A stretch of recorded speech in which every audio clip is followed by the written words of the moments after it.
Amigos, ¿cómo están? Bienvenidos a Radio Uruguay, bienvenidos a La Máquina de Pensar. ¿Cómo andan? Espero que bien, espero que anden bien. 20:01 arrancamos, amigos, aquí con Jorge Pozzi en controles de emisión, con el Flaco Germán en la puesta a punto.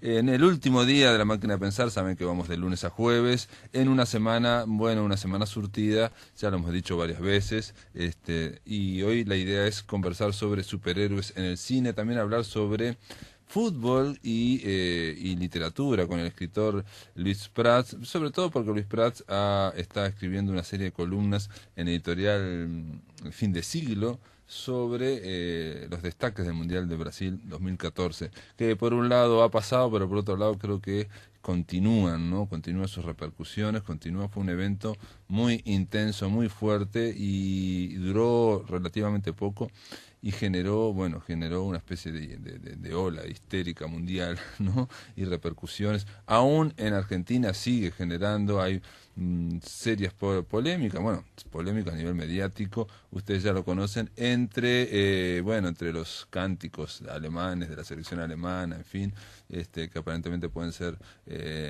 tomados como falta de respeto hacia la selección argentina. Todas esas cuestiones que pasan cuando se gana, cuando se pierde. Guillermo Lamoille había escrito hace poco, se está perdiendo el arte del baboseo. Bueno, no creo que todos, hay algunos que todavía lo mantienen a nivel deportivo. Y muchos argentinos que se indignan con lo de Alemania creo que no recuerdan lo que ellos hacían también con Brasil después de que fue vapuleado 7-1 por Alemania. Esas cosas ocurren, tiene que ver con las redes sociales, tiene que ver con este reino de instantaneidad que estamos viviendo y que de alguna forma exacerba muchas pasiones. Y cuando hablamos de fútbol, por más que tratemos de racionalizar y por más que tratemos de intelectualizar, estamos hablando siempre de pasión, ¿no? Hay pasión en todo esto y es lo que hace que la emoción de alguna forma no se pueda contener. Ayer conversábamos con Gerardo Caetano de Carlos Quijano. Quiero comentarles algo que pasó ayer, también es algo un poco personal, no suelo hablar de eso en la radio, pero quiero agradecer. Desde aquí estuvimos anoche en el boliche del Living leyendo poesía y cuentos. En mi caso estuve leyendo 2 cuentos cortos y poesía con Nelson Traba, un poeta de Bella Unión, y con Miguel Ángel Olivera Prieto, un poeta, un periodista de Tacuarembó. Los 3 convocados, invitados por Nilson de Sousa y María Laura Blanco en ese ciclo que tienen en el Living, ahí en Polié y casi Boulevard España. Se trató de un momento interesante y aparte lindo, digamos, para mí, que pude leer, y bueno, para los que también pudieron leer, estaba también Andrea Esteban. Pero me parece bueno rescatar que hay ciclos de poesía, ciclos de lectura, y también me pareció notable poderme reunir con escritores en este caso de Bella Unión. Nelson Traba vive acá, pero es de Bella Unión, y en el caso de Miguel Ángel Olivera, que Prieto, no confundir con el otro Miguel Ángel Olivera. Miguel Ángel Olivera Prieto es alguien que no conocía, es un escritor, periodista de Tacuarembó, y bueno, estuvimos hablando de lo que es la realidad del interior versus Montevideo, en fin, esas cosas que se conversan, y sobre todo tomando una buena cerveza. Desde aquí, nada más que decir las gracias a Nilson de Sousa y a María Laura Blanco para que continúen con ese emprendimiento, como hay varios, por suerte, aquí en Montevideo.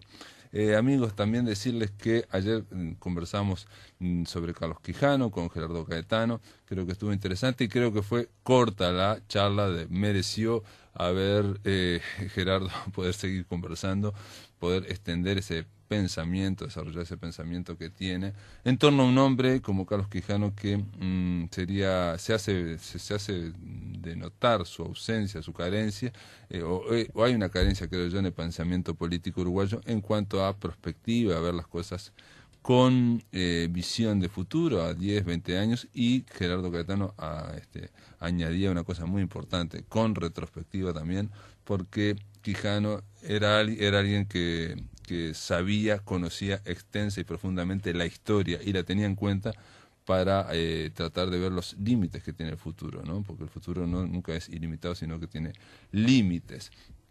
El martes estuvimos hablando con Pilar González. Ella es Ella es una dibujante y una artista visual que no necesita presentación. Simplemente decirles, y ya lo escucharon, una charla extensa que tuvimos aquí en La Máquina de Pensar, simplemente recomendarles enfáticamente, si pueden ir al Museo Blanes, ahí en Millán 4015, hay una retrospectiva muy amplia, una muestra muy amplia de Pilar González. Vale la pena, ahí hay muchas series de pintura y sobre todo también está todas las ilustraciones que ha hecho ella, bueno, todas no, digamos, una selección, pero muy interesante, que de ilustraciones que ha hecho a partir del 84 para Brecha, para el suplemento cultural del país a partir de los 90, y también ilustraciones que hizo en la revista Jaque en su momento.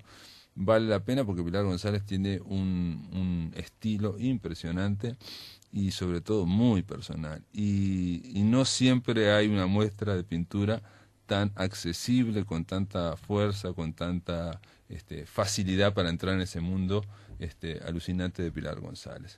Hoy la idea, bueno, y el lunes estuvimos hablando con Fito Santulo, Rodolfo Santulo, esto no tenemos que decirlo porque Matufia está rondando por todos lados, está dando su gira promocional. Rodolfo Santulo, le mandamos un abrazo desde aquí. La idea para hoy era conversar, amigos, con sobre superhéroes. Vamos a hablar es difícil hablar de toda la cantidad de superhéroes en el cine, pero la idea es conversar en torno a este libro llamado Superhéroes en el cine, las películas que definieron un género entre 1943 y el 2014.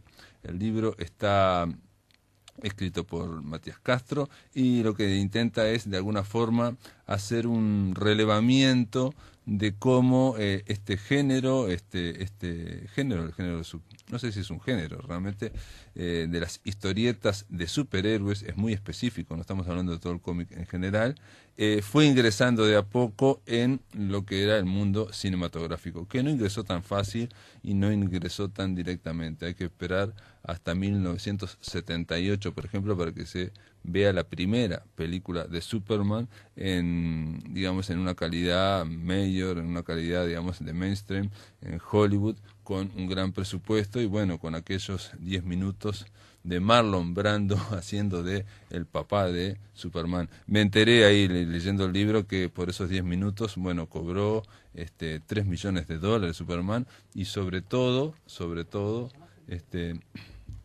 cobró, Superman cobró el 11%, Superman no, Marlon Brando, el papá de Superman, el 11% de toda el presupuesto de la película, de todo lo que recaudó. Que eso es un disparate para un actor que, imaginen, una recaudación, el 11% es mucha plata, ¿no? Matías Castro, ¿cómo andás? Hola, ¿qué tal? Bien. Gracias por la invitación. Estaba arrancando ya con superhéroes en el cine, estaba Bien. diciendo que es la historieta, estaba diciendo que no es todo el cómic, sino que es una especie de subgénero dentro del cómic, que serían superhéroes de historieta, Ahí va. y que no siempre hacen ese trasvase al cine tan fácil como uno pensaría, ¿no? Porque, de hecho parece una cuestión muy cinematográfica en sus inicios, pero costó. Y estaba hablando que en el 78 recién fue la primera película, digamos, me parece a mí, Claro. de mainstream, digamos, a nivel de calidad A, con un gran presupuesto y grandes actores, donde de alguna forma se legitima el cómic, ¿no? De Ahí alguna va. forma, ¿no? Sí, recién ahí, fíjate que ya habían pasado varias décadas del nacimiento de estos personajes súper queridos en la cultura popular. Hasta ahí era sobre todo personajes que eran dirigidos a los niños. Lo que descubrió un poco la película esta de Richard Donner era que también se podía hacer algo dirigido a una audiencia mucho mayor, no solo al público infantil. Y en ese sentido, la de Richard Donner fue como que marcó un mojón importante en esta historia. Pero sorprendente lo de Marlon Brando, lo del 11%, eso me sorprendió, no es un dato que no conocía. Hay algo del cómic que hay que decir, que el cómic se desarrolla en el siglo XIX y que es casi paralelo a el cine, al descubrimiento del cine. Los dos, disciplinas, de los dos medios de expresión, las dos artes, aparecen en el mismo momento y tienen que ver incluso con una necesidad social de ver imágenes en movimiento. Pero sin embargo, estos que fueron casi un centro en el cómic, les costó mucho pasar. Me acordaba algo, te pregunto si es algo parecido a lo que ocurrió cuando en el 91 se hace El silencio de los inocentes y se hace con calidad a nivel mainstream una película que tiene que todos los condimentos de terror, ¿no? Es de terror, Claro. pero a nivel, con gran dirección, con grandes actores y con mucha plata. Claro. Sí, lo que tenés es la diferencia en el tema del género de superhéroes, es que los ejemplos que había hasta cuando se hizo Superman, o si querés, hasta cuando surgió la Batman de Tim Burton,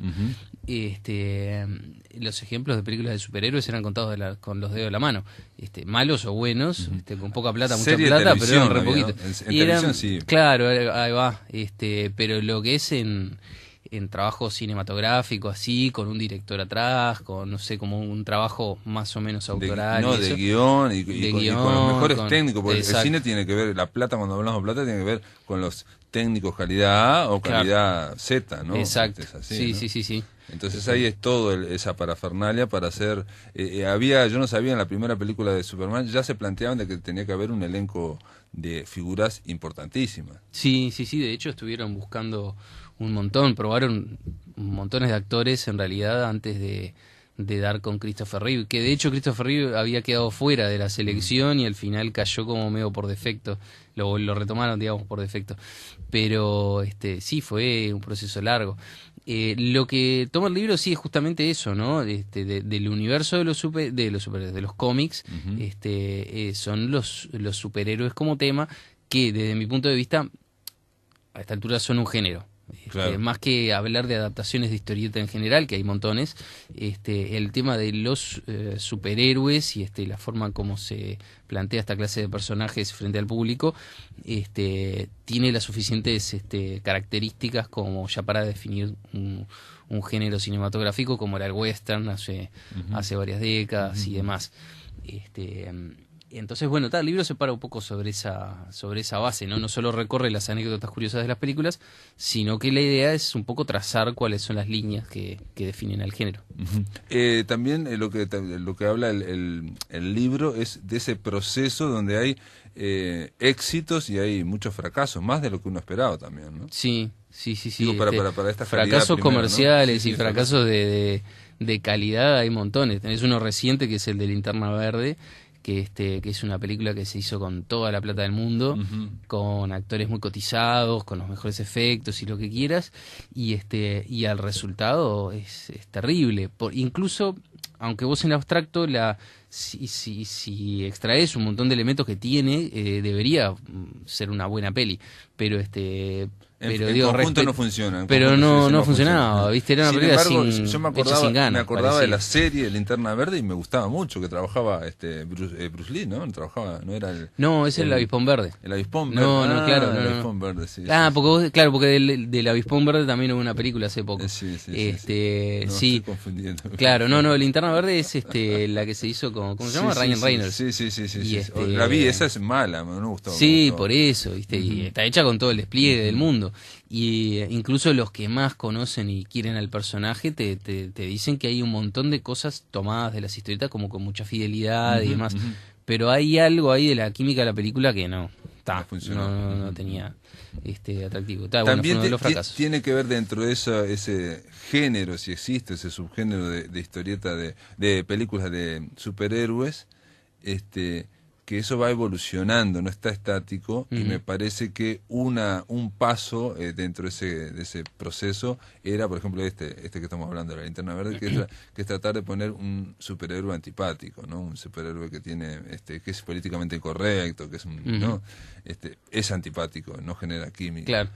Pero por ejemplo, en Watchmen hay superhéroes que ya son de una tercera generación o algo así, donde ya con otros problemas, ¿no? Claro, sí. Y con otras historias personales saladas. Ahí va, sí, Watchmen está claro.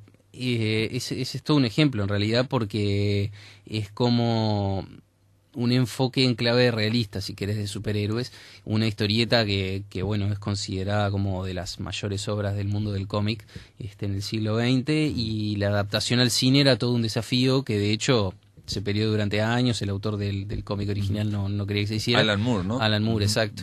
Y tenés un enfoque totalmente distinto de los superhéroes, pero que igual esa historieta es del año 86. Cuando surgió, de ahí en adelante, cambió muchísimo la forma en cómo se enfocaban cómo se han enfocado los superhéroes en las historietas y ni que hablar en el cine. Ingresaron esos superhéroes en el mundo adulto, ¿no? Con oscuridades, con complejidades, con... Exacto, traumas, alcoholismo, violaciones, sí. manipulación política de los héroes, qué sé yo.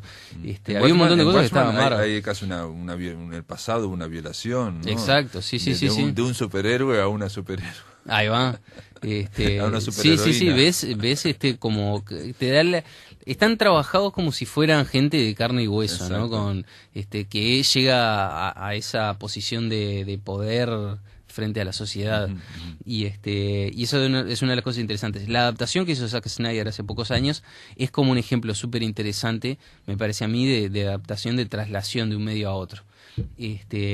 Porque si bien no fue un éxito esa película, no sé si exactamente fue un fracaso comercial ni nada, pero está igual en lo que es términos de pasar de un lenguaje al otro, me parece que es como un ejemplo que está buenísimo de cómo el tipo se las ingenió para representar en pantalla los recursos que estaban hechos exclusivamente para que funcionaran en narración, en viñetas, en dos, ¿cómo se llama? En las páginas. En ese proceso, digamos, porque parece una cosa muy plana lo de los superhéroes, parece que no tuviera mucho desarrollo, ¿no? Pero sin embargo lo ha tenido, ¿no? También ha habido muchos fracasos, ¿no? Vos mencionás una película que para mí, no sé, personalmente una vez se lo pregunté a Ramiro Sanchís y a Fito Santulo, porque yo tenía la idea de que el director de Sexto Sentido, a mí la película Sexto Sentido siempre me pareció muy truquera, un truco, ¿no? Así, un efecto y una vez que uno conoce el efecto, me parece que la película no cae, no se sostiene. Claro. Sin embargo, tenía una película siguiente, El Protegido, que me parecía excelente, me parecía una película que era como de una alta literatura para lo que es un problema, te voy a decir, que es la creación de superhéroes. Exacto. Sí, esa a mí me parece que es terrible película, como que quizás pasó un poco desapercibida en su momento, qué sé yo, pero... Vos decís que no fue bien promocionada, porque hay que aclaremos la audiencia, se trata de una película de superhéroes y villanos que no tienen superhéroes ni tiene villanos. Claro, es una película como que aparte no fue anunciada como película de superhéroes, no se plantea la historia así, sino que se va desarrollando. Y sí, es este tipo que al principio de la película como que cae en la cuenta de que nunca en su vida se enfermó. Y a partir de ahí empieza todo el tema y está enfocado de una manera que está bien buena, no del lado heroico ni nada, sino es más como en lo fantástico, psicológico, qué sé yo.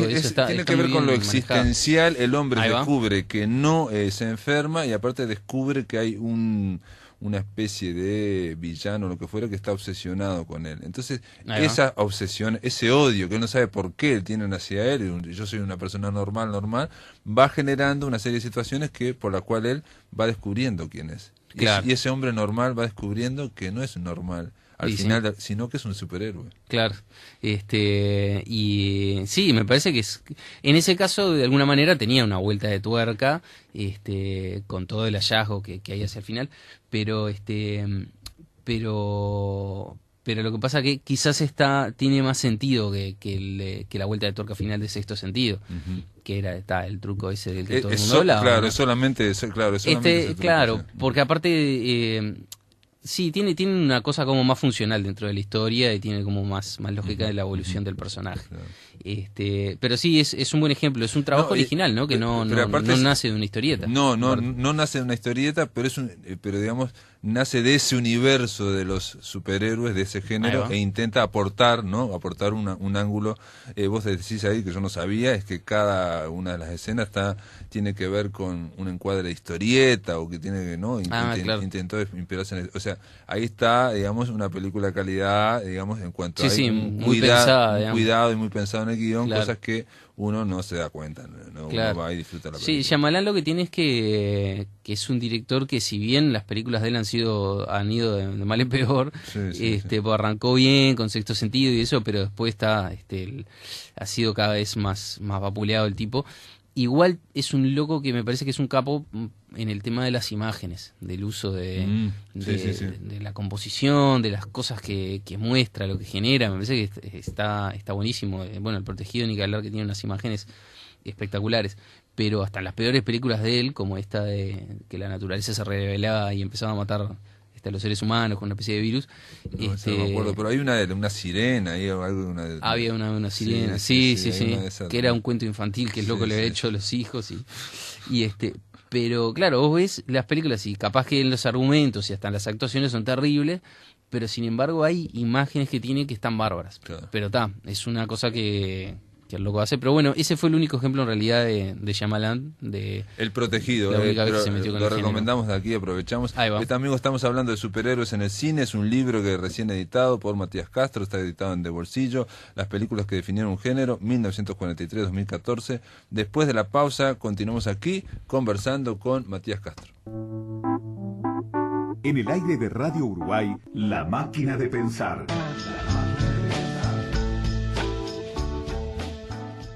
Continuamos, amigos, aquí en La Máquina de Pensar. Estamos conversando con Matías Castro. Bueno, ustedes lo conocen a Matías, eso me faltó presentarte, pero creo que ya te conocen, porque viniste hace muy poco y venís todos los años por la convención de Montevideo Comic, ¿no? Sos uno de los organizadores junto a Marcelo Gómez. Pero también sos periodista del diario País, estás en la parte de espectáculo, ¿no? Y has escrito otros libros, que no vamos a hablar acá de otros libros, ¿no? Pero bueno...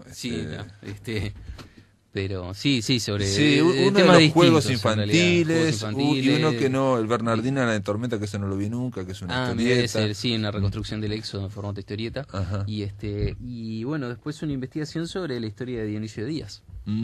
Sí, de eso creo que hablamos. Superhéroes en el cine tiene que ver con ese desarrollo de ese género, que voy a decir que es un género de las historietas, y sobre de los superhéroes de historieta, con todas las... no hablaste, por ejemplo, de las películas de animación. Por ejemplo, hay una de Los Increíbles, ¿te acuerdas? No sé si Los Increíbles, que también se complica o tratan de problematizar lo que es ser un superhéroe. Una familia de superhéroes también tiene sus problemas, y sobre todo cuando ya no es más aceptada. Claro, la sociedad, está enfocada así. Sí, esa peli no está... Bueno, una que el criterio del libro es películas con actores y principalmente películas tomadas de las dos grandes editoriales de superhéroes que son Marvel y DC. Después hay algunos ejemplos que salen de esas dos, de lo que produjeron esas dos editoriales, y hay algunas películas que son originales, viste, como esto que hablábamos recién del Protegido, yo qué sé, y eso. Pero como que el criterio en realidad era ir a los emblemas de este mundillo de los superhéroes, que son... el de los superhéroes es un género propiamente estadounidense, entonces que aparte, tomé las dos grandes editoriales. Siempre tendemos a pensar superhéroes, Superman y Batman, y no, hay una mitología. Es un universo, claro, ¿no? Que aparte es en expansión, y aparte tiene que ver, hay muchos vínculos con la mitología griega, en cuanto que obviamente ese es el antecedente más cercano, creo yo, ¿no?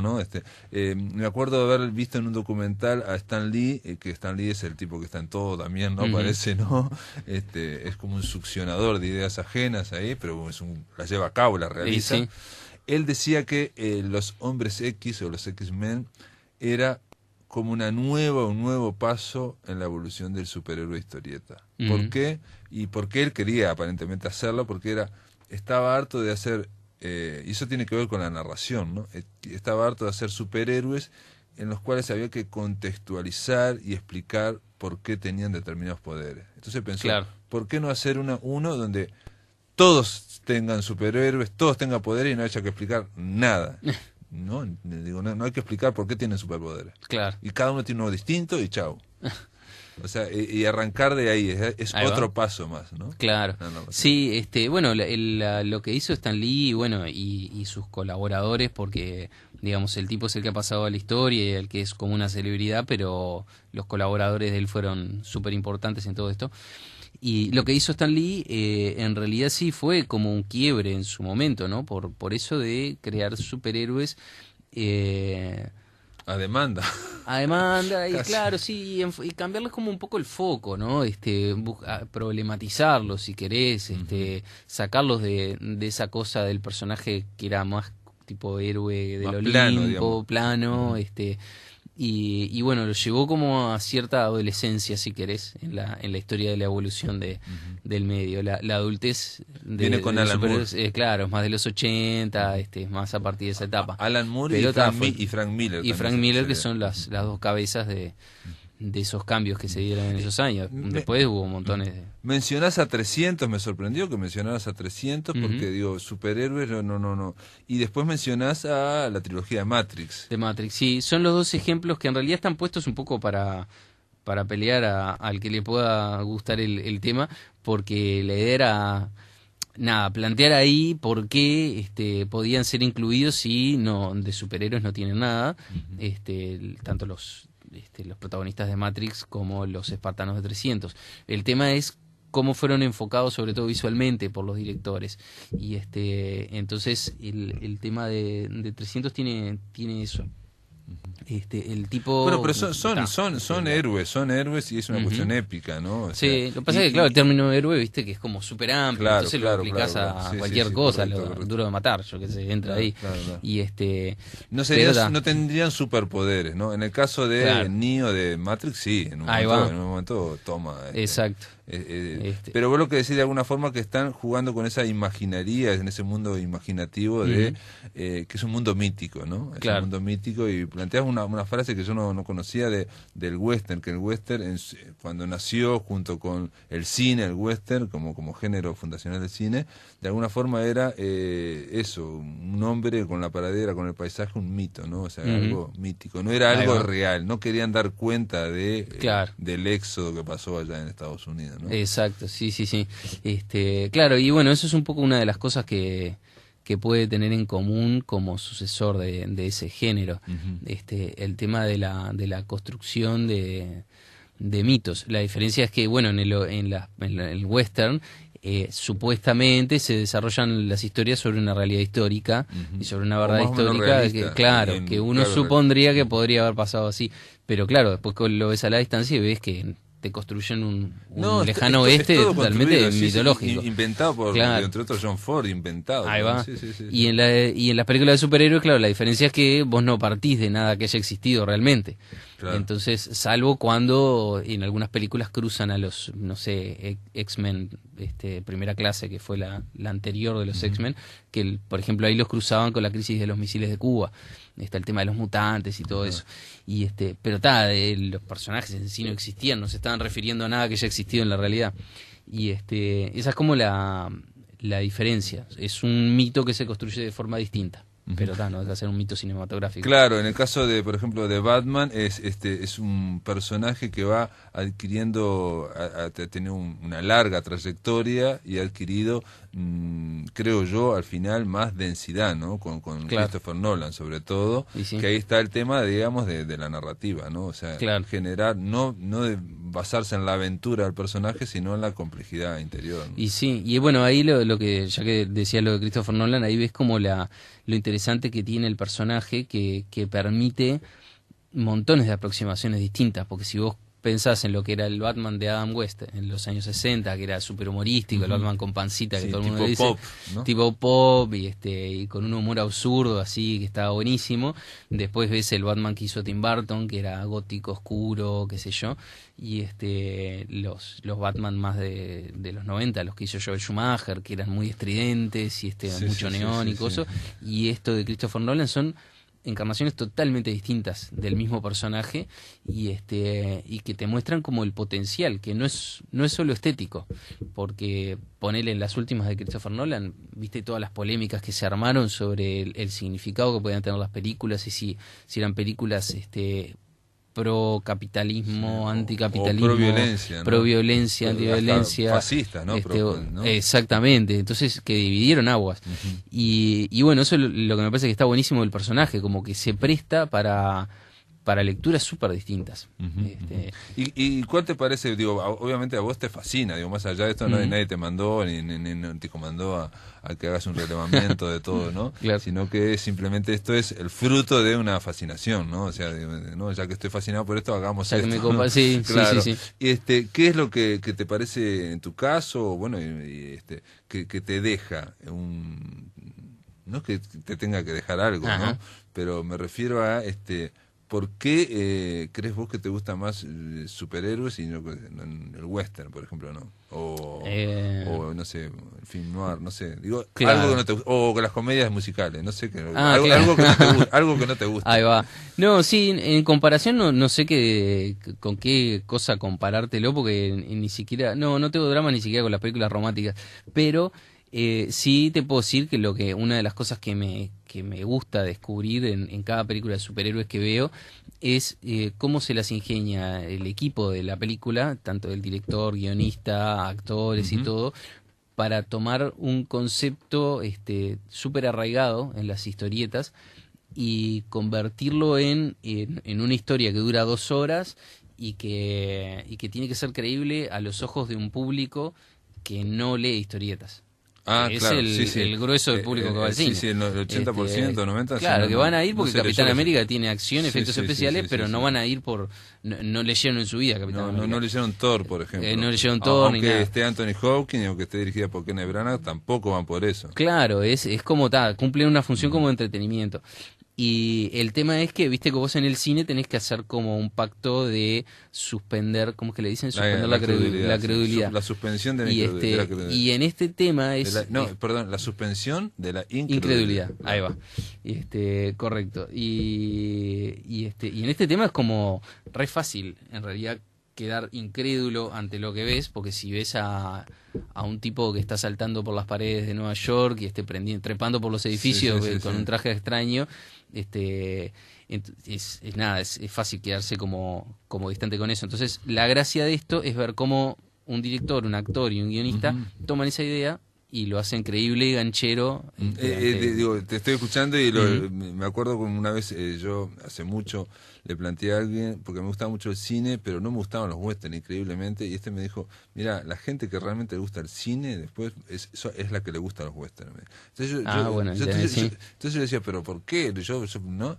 Y él me decía, ¿por qué ver en una película que siempre pasa lo mismo, ¿no? O sea, muchachitos, claro, ya sabemos que se salva al final, pero si tenemos que pasar nervios de que no. Claro. Y él me decía, precisamente por eso, dice, porque ver cómo se cumplen las reglas de oro de un género, cómo se cumple y encima se hace algo de él, ¿no? Claro. Entonces es el sumo, digamos, ¿no? O sea, lograr superar las reglas y lograr convencer o emocionar, ¿no? Ahí va. O sea, algo que está muy que sería, digamos, los géneros serían en general así, claro, ¿no? Decíamos, y sí. ¿no? Sería una cuestión de los géneros. Y sí. Ahora, también hay películas, por ejemplo, yo fui a ver Thor, por ejemplo, en su momento la fui a ver sí, no sé por qué alguien me dijo que era buena y podés quedar afuera. Entonces, esta película, no. ¿Quedaste afuera? Sí, no, Mirá. no me enganchó nada. Claro. Y después hay otras películas, por ejemplo, hay dos que son del universo, que no son del cómic, que vos las pones ahí también, que una es Kick-Ass. Sí, ahí va. Kick-Ass, que está muy bien, digamos, una comedia, y la otra es esta que hizo Will Smith del Hancock. Ah, claro. Bueno, ese es otro ejemplo de película que no sale de una historieta, porque Hancock es... ¿Y Kick-Ass tampoco, no? Kick-Ass sí sale de una serie de cómics. Fue un caso raro porque es un guionista británico que es un loco que tiene una capacidad de vender proyectos muy, muy grande. Y el tipo no había terminado de escribir la historieta cuando ya había vendido los derechos para el cine y ya estaba en producción la película. La gracia de Kick-Ass es que, digamos, existe porque existió Watchmen en su momento, me parece a mí. Pero, porque, claro, el tema es que también, digo, si bien es humorística y muy exagerada y muy violenta y todo, tiene como una aproximación o un comienzo por lo menos realista, entre comillas. Es la idea de un superhéroe que está harto, digamos, o tiene problemas existenciales, no sabe cuál es no ve sentido a su vida, entonces ya está, digamos... no, esa es Hancock. Claro, no, yo estaba hablando de Kick-Ass. Perdón, en Kick-Ass estamos hablando de unos muchachos que claro, quieren... el loco que de tanto leer historietas resuelve salir convertirse a ser superhéroe. Sí, claro, no, Hancock es un superhéroe, digamos, normal, realista y tonto. Claro, digamos, ahí va, en ese sentido decía que era como heredera de Watchmen porque sí tenía como ese enfoque ahí, digo, que a pesar de ser muy exagerada y violenta, tenía un punto de partida más o menos realista, digamos. Es como un adolescente, es un adolescente, que quiere, sí. que quiere llevar su sueño a la realidad. Ahí va. ¿no? como le pasaba al Quijote, ¿no? Que de tanto leer Tal cual. libros de caballería salió a la... Bueno, este hombre sale a lo mismo, trata Ahí va. de generar un traje y todo eso que hay que hacer para ser un Claro. superhéroe, ¿no? Sí, la gracia que tiene es que la primera vez que sale, que le quiebran todos los huesos y está 6 meses en el hospital, y después con el tiempo empieza a descubrir que gracias al ejemplo de él aparece un montón de gente igual de loca que él, que quiere hacer justicia en las calles y está con lo que puede. Bueno, quedó por hablar de este libro de superhéroes en el cine. Tiene un suplemento al final que habla de las versiones apócrifas de superhéroes Sí. en Turquía, en India y en México. Y en México, En exacto. México, Sí, bueno. sí, son, sin duda que hay muchas más películas bizarras o Sí, extrañas de sí. superhéroes, pero ahí son los casos en que esos países tomaron los superhéroes de Estados Unidos para hacer versiones piratas, muy extrañas y bastante libres. Una se llamaba Batman y Bat Robin. Ahí va. Algo así, ¿no? Sí, una turca, Sí, y exactamente. con música de 007. Claro. Mezclando todo, ¿no? Ahí va. Sí, sí, sí, sí. Matías Castro, gracias por estar acá en La Máquina de Pensar. En el aire de Radio Uruguay, La Máquina de Pensar.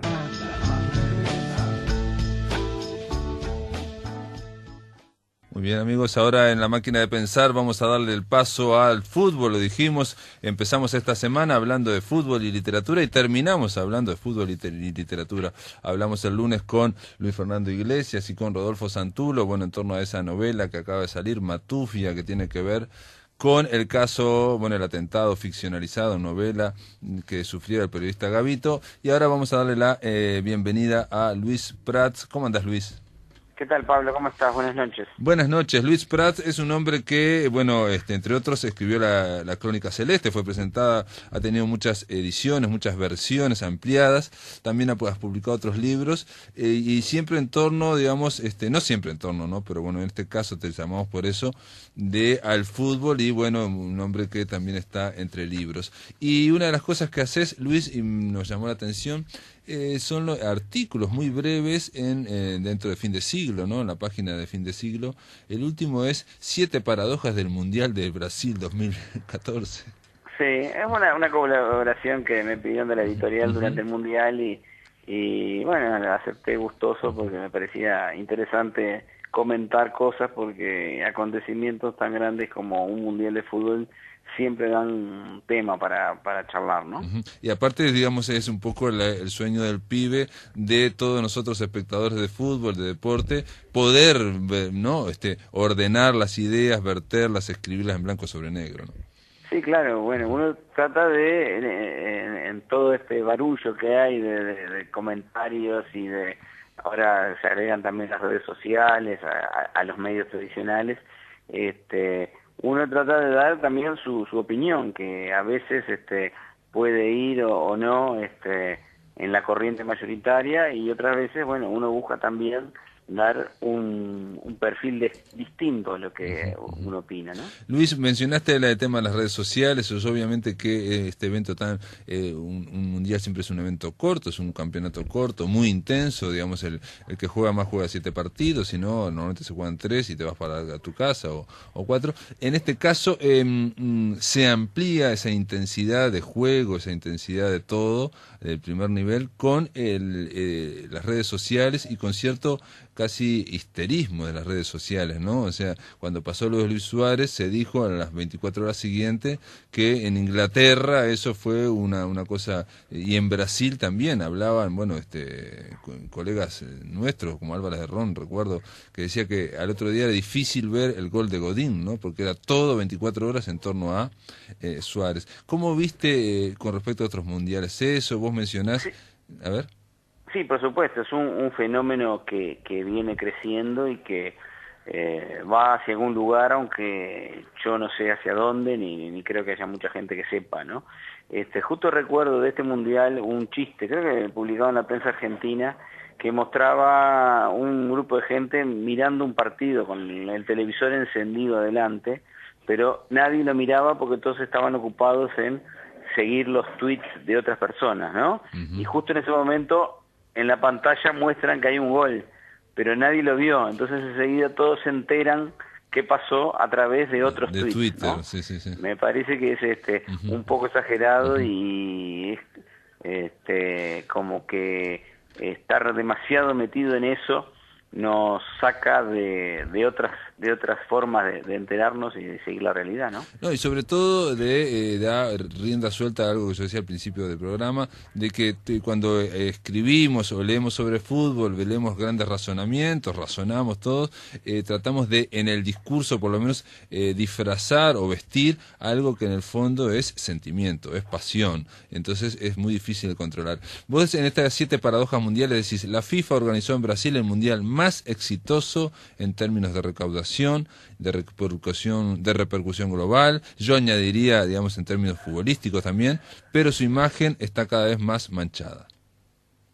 Sí, eso me parece que es una conclusión bastante clara de este mundial.